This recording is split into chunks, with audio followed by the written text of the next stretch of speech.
સુરત મહાનગરપાલિકાના Udhna south zone દ્વારા malaria અભિયાન અંતર્ગત ચોમાસાની ઋતુ દરમિયાન ફેલાતી મચ્છરજન્ય બીમારીઓ સામે લોકોને જાગૃત કરવા વિશેષ જનજાગૃતિ રેલીનું આયોજન કરવામાં આવ્યું। સુરત મહાનગરપાલિકાના ઉધના સાઉથ ઝોન દ્વારા મલેરિયા અભિયાન અંતર્ગત ચોમાસાની ઋતુ દરમિયાન ફેલાતી મચ્છરજન્ય બીમારીઓ સામે લોકોને જાગૃત કરવા વિશેષ જનજાગૃતિ રેલીનું આયોજન કરવામાં આવ્યું હતું। પાંડેસરા ખાતે આવેલા પિયુષ પોઈન્ટથી શરૂ થયેલી આ રેલી દક્ષેશ્વર મહાદેવ મંદિર સુધી નીકળી। રેલી દરમિયાન હાથમાં બેનરો અને સૂત્રો સાથે નાગરિકોને મલેરિયા, ડેન્ગ્યુ અને ચિકનગુનિયા જેવી બીમારીઓથી બચવા માટે જરૂરી સાવચેતી રાખવા અપીલ કરવામાં આવી। રેલીમાં લોકોને પોતાના ઘર આંગણા, ધાબા, પાણીની ટાંકીઓ, ફૂલદાની તેમજ અન્ય સ્થળોએ પાણી ભરાઈ ન રહે તેની ખાસ કાળજી રાખવા સમજાવાયા।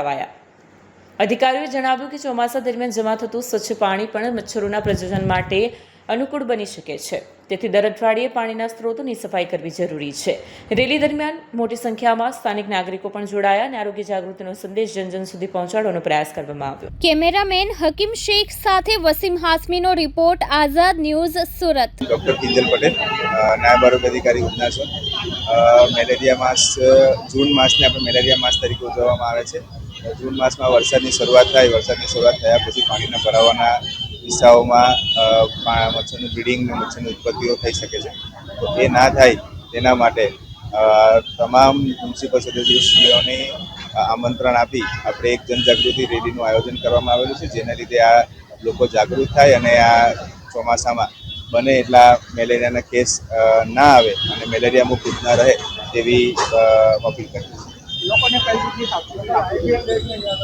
વરસાદ પડે તે પહેલાં આપણે જે બી તમારા ઘર હોય, અગાસી હોય કે છાપરા હોય એની ઉપર જે બધા નકામા સામાન પડેલા હોય, જેમાં પાણીનો ભરાવો થઈ શકતો હોય, તે તમામ પાણીના જે ભરાવા થઈ શકે તેવા પાત્રોનો નિકાલ કરીએ।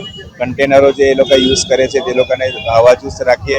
એ લોકોની ટાંકી હોય તે ટાંકી હવાચુસ્ત બંધ રાખીએ અને જે ઘરમાં ફ્રીજ હોય કે પાણીના કુંડા હોય કે બીજા જે ઝાડવા હોય જેમાં પાણીનો ભરાવો થઈ શકે એ ના થાય તેની તકેદારી રાખીએ અને દરરોજ એનો સફાઈ થાય એને નિકાલ કરે છે।